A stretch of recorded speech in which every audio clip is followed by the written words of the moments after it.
안녕하십니까, 알림이 황희두입니다. 이번 영상은 지난 영상에서 말씀드렸듯이 정경심 교수님 팩트체크 관련된 내용인데요. 진짜 열받는 건 아주 어마어마하게 가짜뉴스를 언론들이 뿌려놓고 이거에 대해서 정작 팩트가 제시되니까 다 숨어서 제대로 보도도 안 하고 있습니다. 진짜 이 유튜브가 없었더라면 도대체 어떻게 했을까? 안 그래도 지금도 조국 전 장관 일가의 명예회복을 위해서는 한참 남았습니다.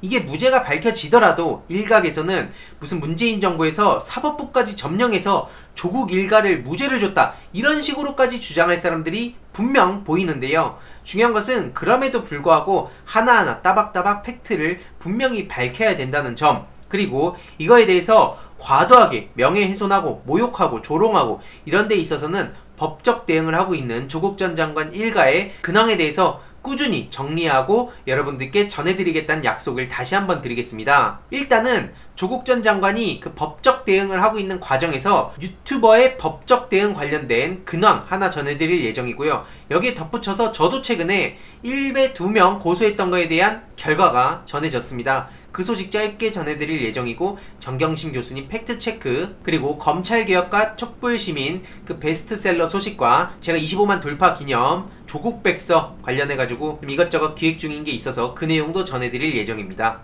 일단 첫 번째 소식은 조국 전 장관의 유튜버 고소 관련한 근황입니다. 유튜버 고소를 하고 경찰 조사를 마쳤는데 서버가 해외에 있어서 더 이상의 수사가 어려워서 기소 중지로 검찰에 인계되었다는 통지를 받았다는 겁니다. 지금 피의자의 소재 불명 등의 사유로 수사를 종결할 수가 없어서 그게 해소될 때까지 기소를 중지한다는 건데요. 검찰에서 더 적극적으로 외국 기관과 접촉해서 피의자 처벌에 나서주길 희망한다는 내용입니다. 이 소식을 페이스북에서 본 날 저 또한 경찰 측에서 연락이 왔습니다. 마찬가지로 1배 2명 관련해서 고소했던 게 기소 중지 연락을 받았는데요. 차마 입에 담을 수도 없는 어머니에 대한 성적 모욕을 내뱉은 사람들인데도 불구하고 둘 다 글을 삭제한 뒤 한 달이 지났다는 이유로 이런 결과가 나온 거고, 그 중에 한 명은 경찰분이 최대한 노력을 해서 지메일 사용 중인 걸 확인했는데 구글 측에서 회신을 안 하고 있다고 합니다. 그래서 조국 전 장관님과 마찬가지로 저도 기소 중지 의견을 받았는데요.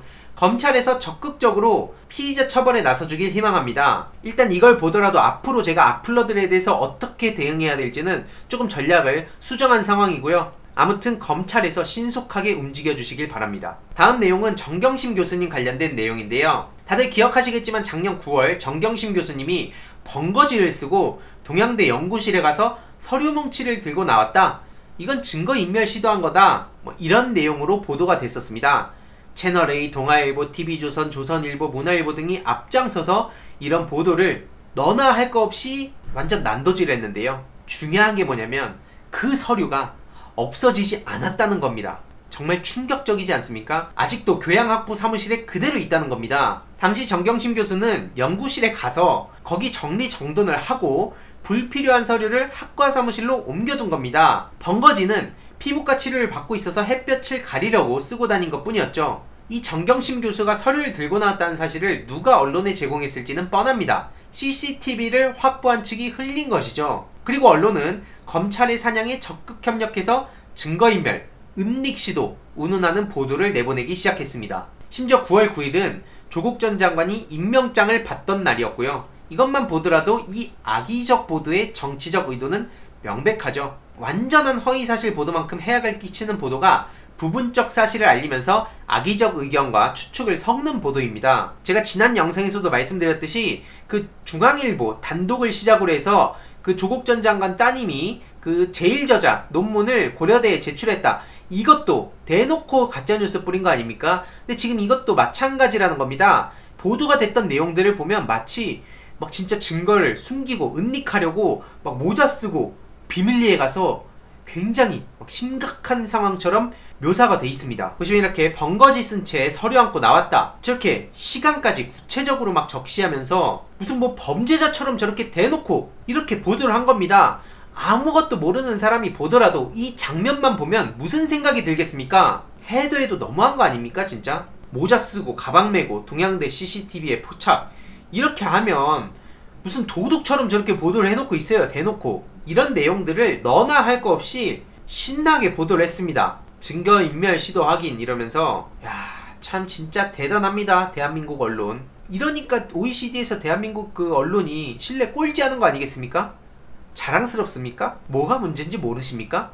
왜 유튜버들한테도 밀리는지 모르십니까? 그러면서 배 아파가지고 유튜버들 어떻게든 저격하고 끌어내리려고 하고, 본인들이 똑바로 했다면 이 지경까지 안 왔어요. 이건 거의 범죄자라는 걸 확정을 지어놓고 저렇게 보도를 한 거 아니겠습니까? 장경욱 동양대 교수가 이런 글을 올렸는데요. 번거지, 서류 뭉치. 그래서 그 서류 뭉치가 든 연두색 상자를 이렇게 공개하는데요. 직접 사진을 찍은 후에도 몇 달 동안 쭉 그 자리에 있었다는 겁니다. 한마디로 언론이 007까지 동원하면서 요란하게 보도한 그 서류는 정경심 교수의 증거은닉 심증을 굳히고 구속시키는 데만 지대한 역할을 했지, 실제로는 검찰도 정경심 교수도 찾지 않은 채로 강사 휴게실에 저렇게 방치가 되어 있었다는 겁니다. 보시다시피 이 서류 뭉치고요. 초록색 상자 안에 고이 보관이 돼 있었다는 게 팩트입니다. 이대로 몇 달간 저 자리에 가만히 있었다고 해요. 그리고 정경심 교수가 PC를 들고 나간 날, 그 전날 밤 시각도 되짚어보면 보도가 될 때는 무슨 심야, 새벽 등 으스스하게 보도가 됐지만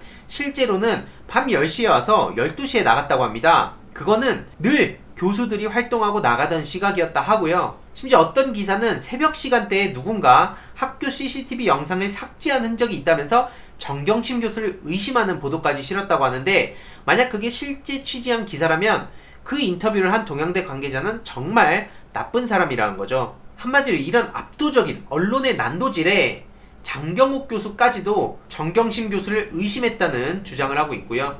이것만 보더라도 대한민국 언론은 절대 객관적이지도 않고요. 신뢰할 만하지도 않습니다. 이렇게 팩트가 나온 상황에 언론이 얼마나 보도를 했냐면요. 조국 전 장관이 오죽하면 이런 글을 직접 남기겠습니까? 주류 언론은 사라진 노트북과 서류 뭉치 은닉 기사에 대한 비판을 보도하지 않는다는 겁니다. 해도 너무하잖아요, 이건. 그래서 저는 꾸준히 조국 전 장관의 일가의 소식을 전해드릴 예정입니다. 언론이 못하면 유튜버들이라도 하면 됩니다. 이제는 그리고 언론 보지도 않습니다. 그리고 이 검찰개혁과 촛불시민 관련해서도 이렇게 도서 11번가 베스트셀러 1위에 당당하게 오르기도 했었죠. 예스24에서, 그리고 인터넷 교보문고, 인터파크, 도서 11번가, 심지어 도서 11번가는 2주 연속 종합 1위를 하기도 했고요. 알라딘에선 4위로 올랐네요. 그래서 제가 조만간 직접 이 조국 백서 관련해서 페이스북에 여러가지 소식을 올릴 예정입니다. 유튜브 정책상 이제 유튜브 내에서 어떤 이벤트를 하면 안 된다는 걸로 알고 있어가지고 페이스북에서 진행할 예정이니까요. 혹시 페이스북 하시는 분들은 거기에 직접 글 올라온 소식에 댓글 많이 남겨주시길 바랍니다. 아무튼 오늘의 결론, 지금 정경심 교수님 관련해서 제대로 언론에서 다루고 있지도 않기 때문에 꾸준히 저는 언론이 하지 않는 목소리를 계속 낼 예정이고요. 특히 지금 황당한 것은 이렇게 조국달 조민TV라면서 추천 채널에 가로세로 연구소가 있습니다. 사람이 할 짓이 못됩니다. 이건 처음에 하나 보니까 이게 가세연에 나왔던 내용들이 그대로 업로드가 돼 있는데요. 원래는 제가 구체적 신고 절차까지 보여드리려고 했지만 오히려 이게 또 너무 악용이 될 수 있기 때문에 이런 파렴치한 짓을 했다 정도로만 알아주시면 좋을 것 같습니다. 아무튼 그래서 이 명예회복 반드시 이루어져야 된다고 생각을 하고요. 하나하나 따박따박 대응하고 있는 조국 전 법무부 장관, 그리고 그걸 외면하는 언론들, 책임조차 제대로 지지 않습니다. 본인들이 가짜뉴스를 뿌리고 한 일가를 난도질 해놨으면 책임을 져야죠. 하지만 그들이 말을 들을 것 같지도 않기 때문에 꾸준히 이런 소식들 전해드리겠습니다. 이번 주제 유익했다면 구독, 좋아요, 알림 설정, 그리고 주위에도 널리 공유 부탁드리겠습니다.